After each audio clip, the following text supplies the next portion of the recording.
ஆண்டவராய் இயேசு கிறிஸ்துவின் நாமத்தினாலே அன்பின் வாழ்த்துதல்.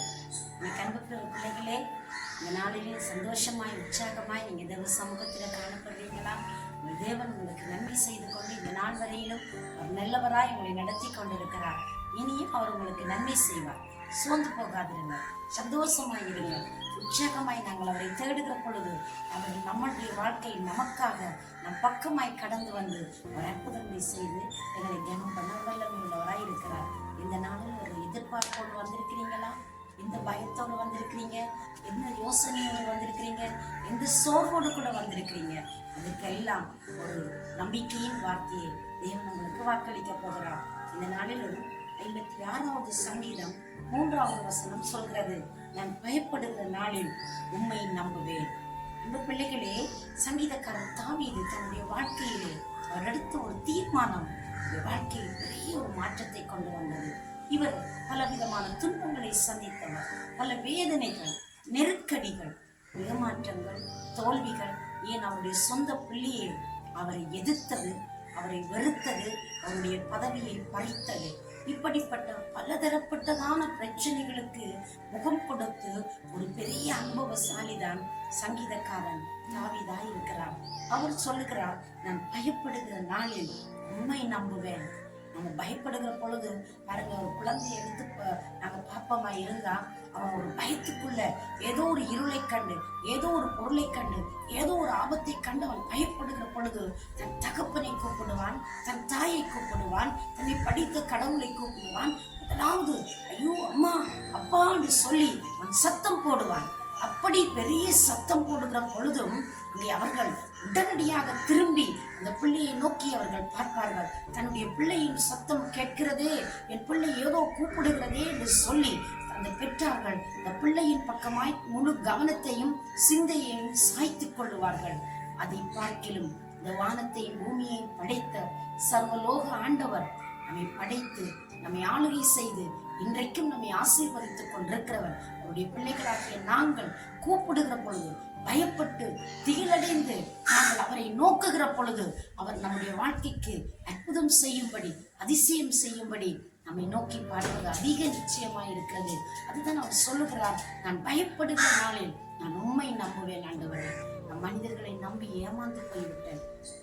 மனிதர்களிடத்தில் உதவியை நாடி அது கிடைக்காம நான் சோர்ந்து போயிட்டேன்.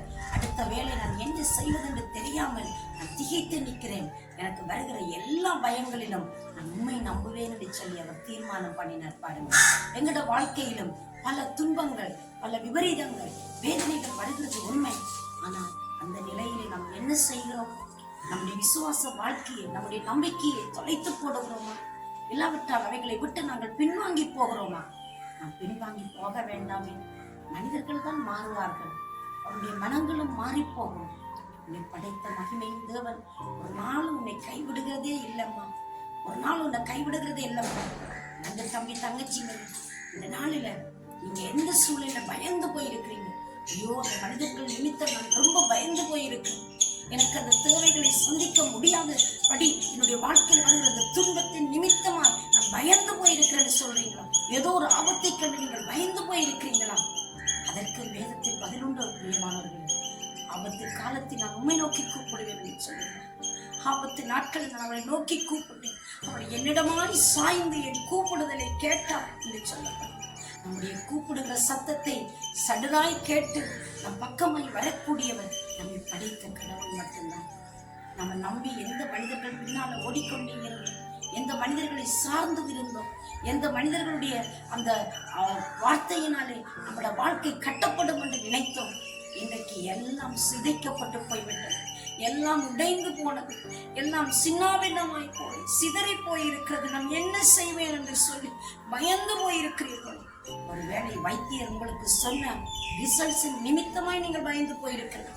ஓ, இந்த வியாதி உங்களை ஆபத்துக்குள் சிக்க வைக்க போகிறது, உங்களோட வாழ்க்கை இதோடு முடிந்து போய்விடும் என்று ஒரு வேளை உங்களுக்கு ஒரு வாக்கு கொடுத்திருக்க. சில வியாதிகளுக்கு பதிலே இல்லை என்று சொல்லி டாக்டர்கள் சொல்லி இருக்கலாம். உங்கள் பரிகாரியான கடவுள், பரிகாரியான கர்த்தர் இந்த நாளில் உங்களை சுகப்படுத்த வல்லமே உள்ளவர். நீங்கள் எந்த வியாதியோடு, தீராத மனக்காயத்தோடு, தாங்க முடியாத துயரத்தோடு நீங்கள் நடக்க முடியாதவர்களாய், உட்கார முடியாமல், தூங்க முடியாமல், பல நாட்கள் பயத்தோடு திகிலோடும் உங்களோட வாழ்க்கையை செலவழித்த நபராய் இருக்கலாம். இந்த நாளில் நீங்கள் சொல்லுங்கள், இந்த நிலையிலிருந்து தான் தெய்வமே நான் உண்மை நம்ப போகிறேன். இந்த சகோதரி சொல்லுகிற, படைத்த கடவுளாகிய இயேசு கிறிஸ்துவை நான் உண்மை நம்ப போகிறேன் என்று சொல்லி, நான் என்னுடைய கஷ்டமான நேரத்தில் நான் உண்மை நம்ப போகிறேன் என்று சொல்லி, என்னுடைய ஆபத்து நேரத்தில் நான் உண்மை நம்ப போகிறேன் என்று சொல்லி, என்னுடைய வியாகுலம் நிறைந்த வாழ்க்கையில் நான் உண்மை நம்ப போகிறேன் என்று சொல்லி சொல்லி மனம் திறந்து கேளுங்களே. இருக்கும் அந்த நிலையில் இருந்து அவரை நோக்கி பாருங்களே. வேதம் சொல்கிறது, அவர்கள் அவரை நோக்கி பார்த்தார்கள், அவர்கள் வெட்கம் அடையவில்லை, அவர்கள் முகங்கள் பிரகாசம் அடைந்ததா. அவரை நோக்கி பார்க்கிற யாவருக்கும் ஒரு அற்புதம் செய்ய வல்லவர். நீங்கள் நம்பிக்கையோடு அவரை தேட வேண்டும்.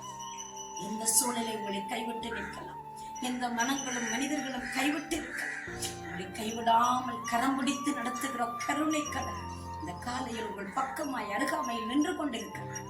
இறுதிய கதவை திறந்து சொல்லுங்கள், நான் உண்மை நம்பிக்கொண்டே இருப்பேன், நீர் என்னை கொன்று போட்டாலும் நான் உண்மையே நம்புவேன் என்று சொல்லி பக்தன் யோபு சொன்னார். பாருங்களேன், அவருடைய வாழ்க்கையில எதையெல்லாம் இழந்தாரோ இரட்டந்தனியாய் அவர் திருப்பிக் கொண்டார்.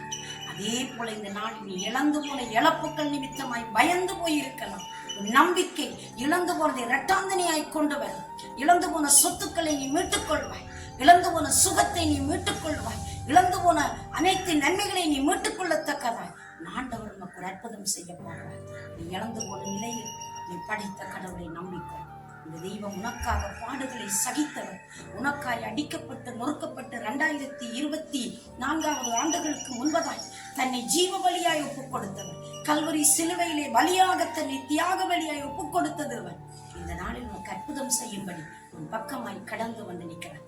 அவரை நோக்கி பார்த்து சொல், ஆண்டவரே, என்னை படைத்தவரே, என்னை அழைத்தவரே, என்னை நேசிக்கிறவர், நான் உண்மை நம்பி இருக்கிறேன், எனக்கு ஒரு அற்புதம் செய்யுங்கள் என்று சொல்லுங்களேன். உங்களுக்காக நான் நன்றாடட்டும். எங்களை நேசிக்கிற சர்வ வல்லமை உள்ள நல்ல ஆண்டவரே, இயேசுவின் நாமத்தில் இந்த பிள்ளைகளுடைய வாழ்க்கையில் ஒரு நன்மை செய்யுங்கள். உடைய கண்ணீர்கள் துடைக்கப்படட்டுக்கு, உடைய கதறல்கள் கேட்கப்படட்டுக்கு, உங்களுடைய வேதனைகளுக்கு ஒரு முற்றுப்புள்ளி வையுங்கள் சுவாமி.